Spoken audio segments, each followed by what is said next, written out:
First question ഞാൻ ആദ്യം ഈ ഡ്രസ്സ് തന്നെ തുടങ്ങാം. ഗുൽസുവിൻ്റെ സ്കിൻ കെയറിനെ പറ്റിയിട്ടാണ്. ഗുൽസ് യൂസ് ചെയ്യുന്ന പ്രൊഡക്ട്സ് എന്തൊക്കെയാണ്? തേജസായിട്ട് എന്താ പോവാത്തതെന്ന് നിങ്ങൾക്ക് തേജസായിട്ടിനെ പറഞ്ഞു വിട്ടിട്ട് എന്ത് ഇത്ര സന്തോഷം. തേജസായിട്ടിൻ്റെ അമ്മയുടെ 60ാം പിറന്നാളിന് പോകാഞ്ഞത് ഭയങ്കര മോശമായി പോയിരുന്നു. ഗുൽസു സോളിഡ്സ് സ്റ്റാർട്ട് ചെയ്തോ എന്നുള്ളതാണ്.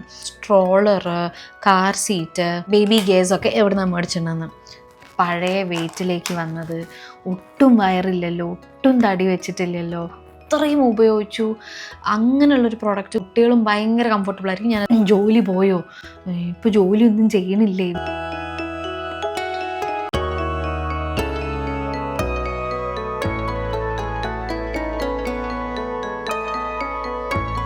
Hello everybody, welcome back to my channel. എല്ലാവരും സുഖമായിട്ടിരിക്കുന്നു എന്ന് വിശ്വസിക്കുന്നു. അപ്പം ഞാൻ ഇന്ന് ഇങ്ങനെ ഇരുന്ന് സംസാരിക്കാൻ പോവാണ്. കഴിഞ്ഞ പ്രാവശ്യം ഇൻസ്റ്റഗ്രാമിൽ നിങ്ങൾ ചോദിച്ച കുറച്ച് ചോദ്യങ്ങൾക്ക് എനിക്ക് ആൻസർ ചെയ്യാൻ പറ്റിയില്ല, ചില ടെക്നിക്കൽ റീസൺസ് കാരണം. അപ്പം അതിനെല്ലാം ആൻസർ ചെയ്യാം ഈ വീഡിയോയിലൂടെ എന്ന് വിചാരിച്ചിട്ടാണ് ഞാനിങ്ങനൊരു വീഡിയോ എടുക്കുന്നത്.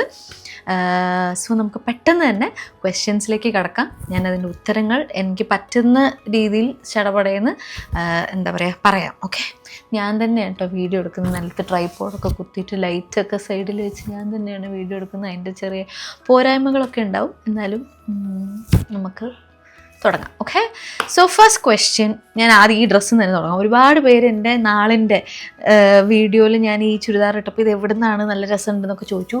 ഓൺലൈൻ സ്റ്റോർ നല്ല മേടിച്ചത്. ഞാൻ കോസ്കി എന്ന് പറഞ്ഞൊരു ഷോപ്പിൽ നിന്ന് മെറ്റീരിയൽ എടുക്കുക ചെയ്തത്. ഞാനല്ല, കഴിഞ്ഞ വർഷത്തെ എൻ്റെ പിറന്നാളിന് തേജസായിട്ടും ഗിഫ്റ്റ് ചെയ്താണ്.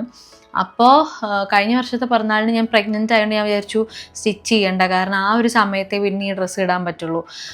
അപ്പോൾ പ്രഗ്നൻസിക്കൊക്കെ ശേഷം സ്റ്റിച്ച് ചെയ്തിട്ടിടാമെന്ന് വിചാരിച്ചിട്ട് പിറന്നാളിൻ്റെ തലേ ദിവസം എനിക്ക് ഓർമ്മ, അയ്യോ ഇങ്ങനൊരു ഡ്രസ്സ് ഉണ്ടല്ലേ എന്ന് തുന്നാൻ കൊടുക്കാമെന്ന് പറഞ്ഞ് വേഗം അരുൺ ചേട്ടൻ്റെ കയ്യിൽ കൊടുത്ത് ചടപടയുന്ന അരുൺ ചേട്ടൻ ഒരു ദിവസം കൊണ്ട് എനിക്ക് സ്റ്റിച്ച് ചെയ്ത് തന്നാണ്. സോ ഇതാണ് ആ dress. This is from Koski. Next question ഗുൽസുവിൻ്റെ സ്കിൻ കെയറിനെ പറ്റിയിട്ടാണ്. ഗുൽസ് യൂസ് ചെയ്യുന്ന പ്രൊഡക്ട്സ് എന്തൊക്കെയാണ്? ഇനി ഒന്ന് ഞാനത് കാണിച്ചു തരാം. അപ്പോൾ നിങ്ങൾക്ക് കുറച്ചുകൂടി ഏതാ ബ്രാൻഡ് എന്തൊക്കെയാണെന്ന് കുറച്ചുകൂടി ക്ലിയർ അണ്ടർസ്റ്റാൻഡിങ് ഉണ്ടാവും. ഞാൻ കാണിച്ചു തരാം. അപ്പോൾ ഗുൽസുവിനെ കുളിപ്പിക്കാൻ യൂസ് ചെയ്യുന്ന സോപ്പല്ല നമ്മൾ യൂസ് ചെയ്യുന്നത്, ജെൻറ്റിൽ വാഷാണ്. സോ ഇതാണ് സെബാമെഡിൻ്റെ ജെൻറ്റിൽ വാഷാണ് കുളിപ്പിക്കാൻ യൂസ് ചെയ്യണത്. പിന്നെ ക്രീം അല്ലെങ്കിൽ മോയ്സ്ചറൈസറായിട്ട് ഇത് body lotion, same from Sebamed. ക്രീമും ഞെക്കി ഒരു അവസ്ഥ ആയിട്ടുണ്ട്. സെബാമെഡിൻ്റെ തന്നെ ക്രീമാണ് യൂസ് ചെയ്യണത്.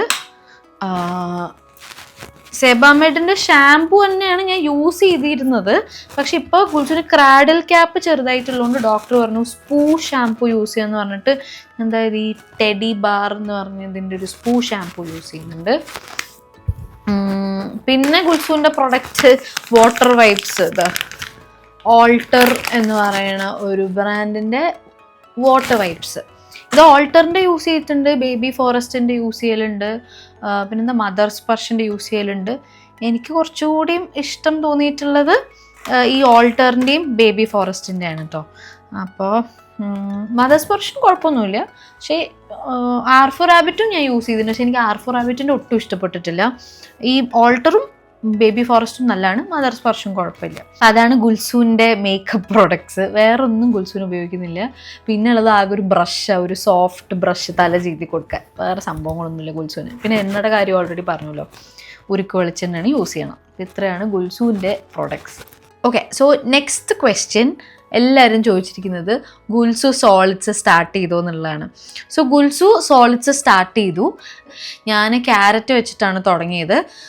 അപ്പോൾ ക്യാരറ്റും പിന്നെ ഞാൻ റാഗിയും കോറ എന്ന് നമ്മൾ പറയാം, കുറുക്ക് അതും സ്റ്റാർട്ട് ചെയ്തിട്ടുണ്ട്.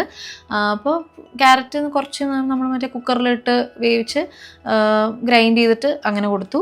കോറ ഇതേപോലെ വേറെ ഒന്നും ചേർക്കുന്നില്ല, നോ നെയ്യ്, നോ പനങ്കൽക്കണ്ടം. ഡോക്ടർ പ്രത്യേകം പറഞ്ഞിട്ടുണ്ട് ഷുഗർ എത്രത്തോളം ഡിലേ ആക്കാൻ പറ്റുമോ അത്രത്തോളം ഡിലേ ആക്കുക. സോൾട്ട് 1 വയസ്സ് വരെ എന്തായാലും ഉപയോഗിക്കരുത്. സോ ഇത്തരത്തിലുള്ള സാധനങ്ങളൊന്നുമില്ല. പിന്നെ നെയ്യ്, പശുവും പാലും ഒന്നുമില്ല, ജസ്റ്റ് വെള്ളത്തിലാണ് കുറുക്കിയിട്ട് കൊടുക്കുന്നത്. പക്ഷേ ആൾ കഴിക്കുന്നുണ്ട്, കുഴപ്പമൊന്നുമില്ല. പക്ഷേ ഇത് സ്ലോ പ്രോസസ്സാണ്. നമ്മൾ പെട്ടെന്ന് ആദ്യത്തെ ദിവസം തന്നെ നമ്മൾ എക്സ്പെക്റ്റ് ചെയ്യരുത് അവർക്കത് ഇഷ്ടമാവുന്നു. കാരണം അവർക്ക് ആ ബ്രസ്റ്റ് മിൽക്കിൽ നിന്ന് അവർക്ക് ഇതിലേക്കൊരു ഭയങ്കര വലിയൊരു ട്രാൻസിഷൻ അല്ലേ. അപ്പോൾ ആ ടേസ്റ്റൊക്കെ ആൾക്ക് ഇഷ്ടപ്പെട്ട് വരാൻ ഒരു 3 days എടുത്തു. പക്ഷെ ഒരു 2-3 days ഓക്കെ ആയി. ക്യാരറ്റും കോറയൊക്കെ കഴിക്കാൻ തുടങ്ങി. ഇനി പതുക്കെ ഓരോ സാധനങ്ങളായിട്ട് ഇൻട്രൊഡ്യൂസ് ചെയ്യണം. ആപ്പിൾ കൊടുത്തു നോക്കി, വലിയൊരു താല്പര്യമില്ല ക്യാരറ്റിൻ്റെ അത്ര. അപ്പോൾ ഇനി പതുക്കെ ഇങ്ങനെ അവോക്കാഡോ, പഴം, ബനാന, പിന്നെ ഡോക്ടർ പറഞ്ഞു നമുക്ക് ഈ സീസണൽ ഫ്രൂട്ട്സ് കൊടുക്കുകയാണ്, അല്ലെങ്കിൽ നമുക്ക് അവൈലബിൾ ആയിട്ടുള്ള എന്തൊക്കെയാണോ ഇവിടെ അവൈലബിൾ ആയിട്ടുള്ള അത് കൊടുക്കുകയാണ് ഏറ്റവും നല്ലതെന്നാണ് പറഞ്ഞത്. പിന്നെന്താ ഇനി പതുക്കെ ഗോതമ്പ് ട്രൈ ചെയ്യണം. അങ്ങനെ കുഴപ്പമില്ല, ഇങ്ങനെ സോളിഡ്സ് സ്റ്റാർട്ട് ചെയ്ത് പോകണം. അതാണ് ഗുൽസുവിൻ്റെ സോളിഡ്സിൻ്റെ വിശേഷം. നെക്സ്റ്റ് ക്വസ്റ്റ്യൻ എന്താ വെച്ചാൽ, ഞാൻ ഒരു കഴിഞ്ഞതിന് മുന്നത്തെ ഒരു വ്ളോഗിൽ ഡോക്ടർ ഷെയ്ഡ്സിൻ്റെ ഒരു സൺസ്ക്രീൻ ഞാൻ പ്രൊമോട്ട് ചെയ്തിരുന്നു. വൈറ്റമിൻ സി ആണെന്നാണ് എനിക്ക് തോന്നുന്നത്. അപ്പോൾ അതിൻ്റെ കൂടെ വേറൊരു സൺസ്ക്രീനും ഉണ്ടായിരുന്നു, പക്ഷെ അതിനെപ്പറ്റി ഞാൻ കൂടുതൽ സംസാരിച്ചില്ല. അതൊന്ന് ഉപയോഗിച്ച് നോക്കിയിട്ട് എങ്ങനെയുണ്ട് എന്നൊന്ന് പറയുമോ എന്നൊരാൾ ചോദിച്ചിട്ടുണ്ട്. സോ ഇതാണ് ആ സൺസ്ക്രീൻ, ഡോക്ടർ ഷെയ്ഡ്സിൻ്റെ Kesar and kojic acid sunscreen ആണിത്. മറ്റേതുപോലെ തന്നെ SPF 50 ഉണ്ട്, PA++++, അതൊക്കെ സെയിം ആണ്. ഇതിൽ മെയിൻ ഡിഫറൻസ് എന്ന് പറഞ്ഞു കഴിഞ്ഞാൽ നമുക്കിതിൽ കേസർ എക്സ്ട്രാക്റ്റ് ആണ് വരുന്നത്.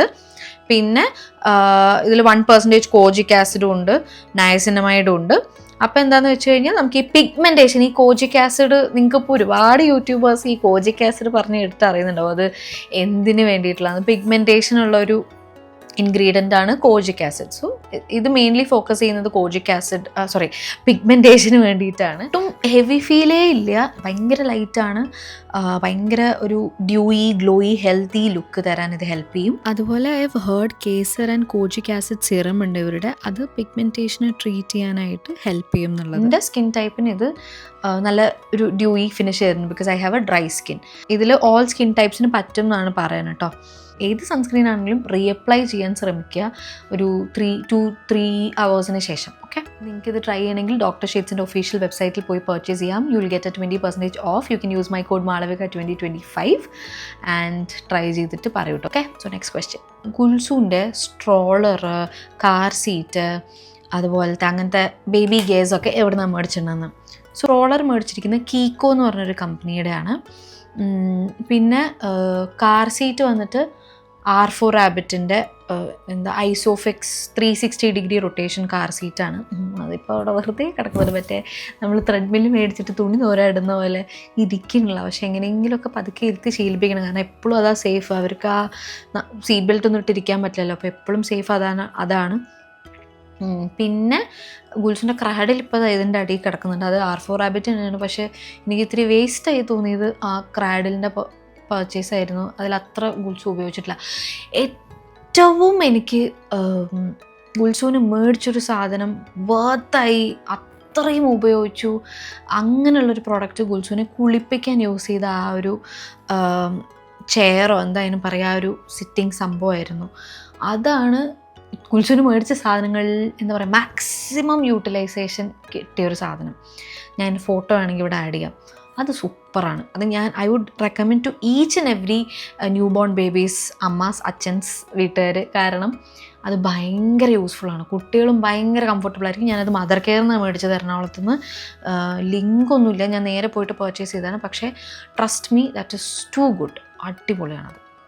പിന്നെ ഞാൻ കുളിപ്പിക്കാൻ അതിന് ചുറ്റും ഒരു എന്താ പറയുക ഇൻഫ്ലേറ്റഡ് ഈ പൂളില്ലേ, ആ സാധനമാണ് ഉപയോഗിക്കുന്നത്. നിങ്ങൾ കണ്ടിട്ടുണ്ടാവും വ്ളോഗിലൊക്കെ. അപ്പം അത് വെച്ചിട്ട് അതിൻ്റെ അകത്ത് ഈ സിറ്റിംഗ് സംഭവം കൊടുത്തു കഴിഞ്ഞാൽ വെള്ളം പോവില്ല, ആളും കംഫർട്ടബിൾ, നമ്മളും ഹാപ്പി. വൃത്തികേടൊന്നുമില്ല പുറത്ത്, അതുകൊണ്ട് വെള്ളം കളഞ്ഞാൽ മതി. സോ അതും ഒരു ഗ്രേറ്റ് ബൈ ആയിരുന്നു. അപ്പം അങ്ങനെയൊക്കെയാണ് അതിൻ്റെ കാര്യങ്ങൾ. പിന്നെ എന്നോട് കുറേ പേര് ചോദിച്ചിട്ടുള്ള വേറൊരു ചോദ്യമാണ്, ഗുൽസൂർ എങ്ങനെ ഈ യാത്ര ചെയ്യുമ്പോൾ ഫീഡ് ചെയ്യുന്നത് എന്നുള്ളത്. യാത്ര ചെയ്യുമ്പോൾ എന്താ, ജീൻസോ ടോപ്പോ ആണെങ്കിൽ വളരെ സൗകര്യം.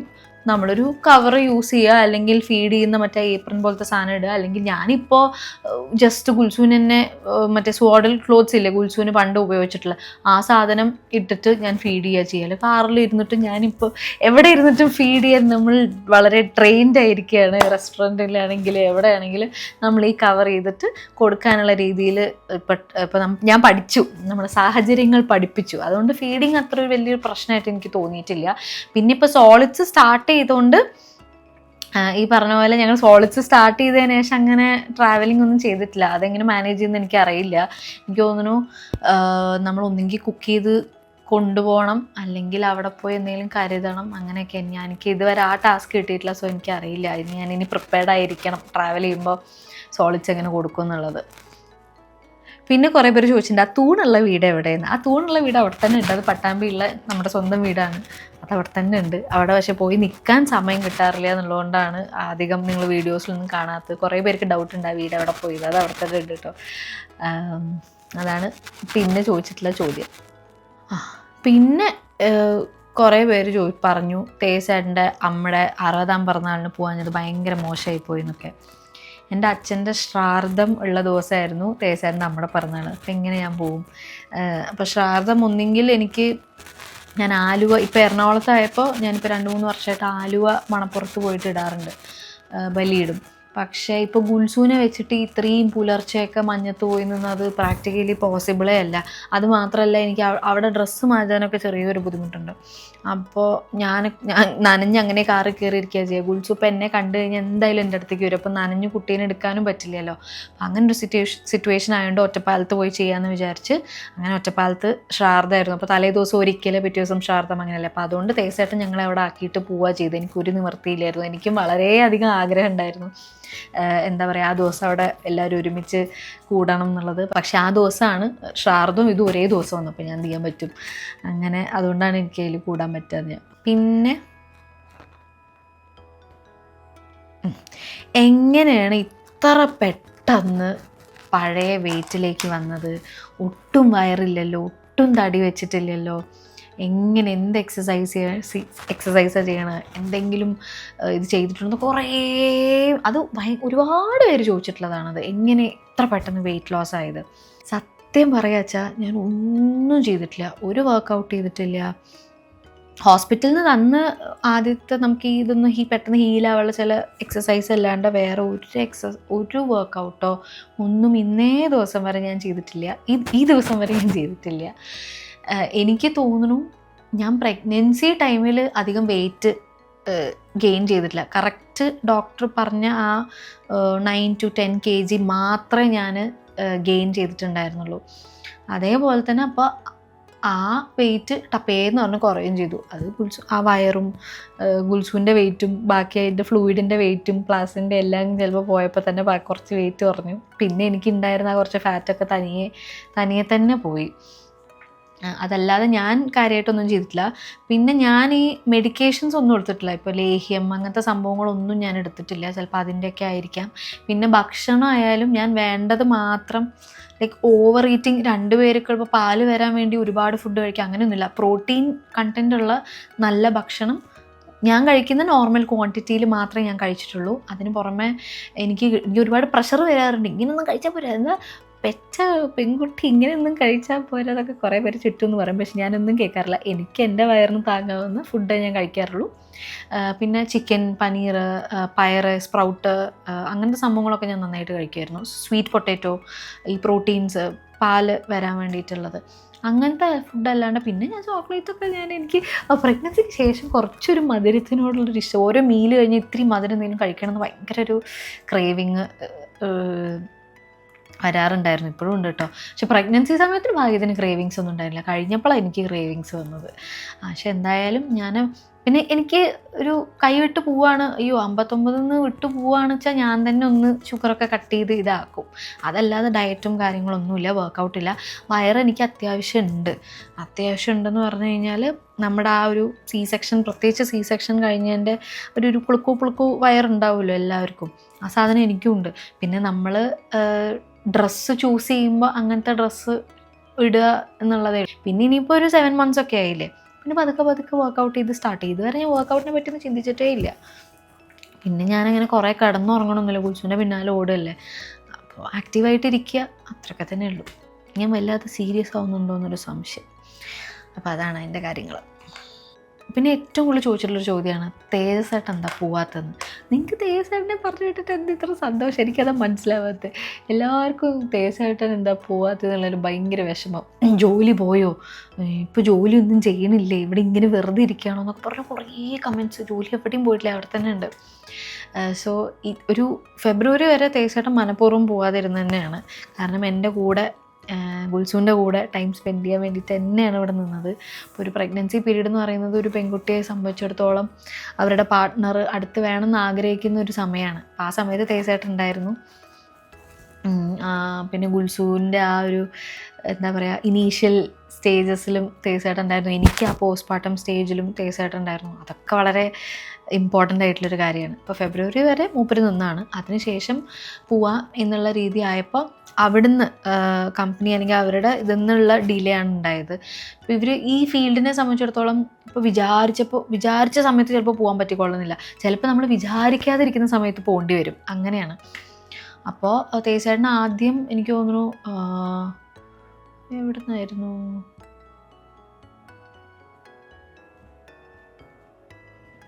ജപ്പാനെന്നോ ചൈനയെന്നോ എവിടുന്നോ ആയിരുന്നു എനിക്ക് കൃത്യമായിട്ട് ഓർമ്മയില്ല. എവിടുന്നോ പോകേണ്ടതായിരുന്നു. പക്ഷെ അത് പിന്നെ ക്യാൻസലായി. പിന്നെ വേറെ പോർട്ടിൻ്റെ പേര് പറഞ്ഞു, അത് ക്യാൻസലായി. പിന്നെ അപ്പോഴേക്കും നമ്മുടെ വാറിൻ്റെ കാര്യം വന്ന് കുറേ എയർപോർട്ട്സൊക്കെ അടച്ചിട്ടിരിക്കുകയായിരുന്നു. മറ്റേ അടച്ചിട്ടിരിക്കുകയായിരുന്നു. പിന്നെ ഇപ്പോൾ പറഞ്ഞു സ്പെയിനിൽ നിന്ന് കയറുകയെന്ന് പറഞ്ഞു. അപ്പോൾ അതും കൺഫേം ആയിട്ടില്ല. ചിലപ്പോൾ ടർക്കിയിൽ നിന്ന് കയറുമെന്ന് പറഞ്ഞു. അപ്പോൾ മൊത്തത്തിലൊരു കൺഫർമേഷൻ ഡിലേ ആയിക്കൊണ്ടിരിക്കുകയാണ്. അപ്പോൾ അവിടെയുള്ള ഇപ്പോൾ തേജേട്ടൻ തേർഡ് എഞ്ചിനീയർ ആണല്ലോ. സോ അവിടെയുള്ള തേർഡ് എഞ്ചിനീയറും ഇറങ്ങാൻ ധൃതിയായിട്ടിരിക്കുകയാണ്. തേജേട്ടൻ കയറാൻ വേണ്ടി നിൽക്കുകയാണ്. അപ്പോൾ അത് സംഭവിക്കും. അത് ഈ ഫീൽഡിൽ അങ്ങനെ ടെക്നിക്കലി ചില ഇഷ്യൂസ് കാരണം അങ്ങനെ സൈൻ ഓഫും ജോയിനിങ്ങും ഒക്കെ ഡിലേ ആവാറുണ്ട്. അപ്പോൾ ആരും പേടിക്കണ്ട. തേജേട്ടൻ തേജേട്ടൻ പോവാത്തതിന് സങ്കടമുള്ളവർക്കൊക്കെ ഞാൻ പറയും, തേജേട്ടൻ ഇപ്പോൾ ഉടനെ പോവാണ്. നമുക്ക് സങ്കടമാണല്ലോ. നമുക്കിപ്പോൾ ജോലി ഇമ്പോർട്ടൻ്റ് ആണെന്ന് അറിയാം. പക്ഷെ എന്നാലും ഇപ്പോൾ 1.25 വർഷത്തോളം നമ്മുടെ കൂടെ ഉണ്ടായിട്ട് പെട്ടെന്ന് പോകുമ്പോൾ നമുക്ക് വിഷമമില്ല. പക്ഷെ ഇപ്രാവശ്യം എനിക്കൊരു കമ്പനി ഉണ്ട്, ഗുൾസും ഉണ്ട്. എന്നാൽ പോലും ഈ ഒരു മിസ്സിങ് അതൊരു ഇതാണല്ലോ. ഞാൻ കൂടുതലൊന്നും പറയണ്ട. ഓക്കെ, അപ്പോൾ വിഷമിക്കേണ്ട. പാവം പോവാണ് 2 ആഴ്ചയിൽ. പിന്നെ 6 മാസം കഴിഞ്ഞാൽ തിരിച്ചു വരും. അങ്ങനെ യെസ്. പിന്നെ ഇതൊക്കെയാണ് എനിക്ക് തോന്നുന്നു. ഞാൻ ഇപ്പോൾ കുറച്ച് ക്വസ്റ്റ്യൻസൊക്കെ കവർ ചെയ്തിട്ടുണ്ട്. ഇമ്പോർട്ടൻ്റ് ആയിട്ടുള്ള ക്വസ്റ്റ്യൻസൊക്കെ കവർ ചെയ്തിട്ടുണ്ട്. ഇനിയും എന്തെങ്കിലും നിങ്ങൾക്ക് ഡൗട്ട്സ് ഉണ്ടെങ്കിൽ നിങ്ങൾക്ക് കമൻറ്റ് ബോക്സിൽ ചോദിക്കാം. ഞാൻ അടുത്തൊരു Q&A വീഡിയോയിൽ അതിനൊക്കെ ആൻസർ ചെയ്യാം. ഞാനിപ്പോൾ എനിക്ക് തോന്നുന്നു ത്രൂ ഔട്ട് വീഡിയോ കുറച്ച് പതുക്കെ സംസാരിച്ചിട്ടുള്ളത്. കാരണം അവിടെ ഗുൾസു ഉണ്ട്. അപ്പോൾ എൻ്റെ സൗണ്ട് കേട്ട് കഴിഞ്ഞാൽ ഗുൾസുവിന് എൻ്റെ അടുത്തേക്ക് വരേണ്ടി വരും. അതുകൊണ്ടാണ് ഞാൻ ഇത്ര ഇങ്ങനെ പതുക്കെ സംസാരിക്കണം. സോ എല്ലാവർക്കും ഈ വീഡിയോ ഇഷ്ടപ്പെട്ടു എന്ന് വിചാരിക്കുന്നു. ഇനിയുള്ള ഡൗട്ട്സൊക്കെ ചോദിച്ചോളൂ. ഞാൻ അടുത്തൊരു Q&A വീഡിയോ ആയിട്ട് ഉടനെ വരുന്നതായിരിക്കും. So till then take care, by.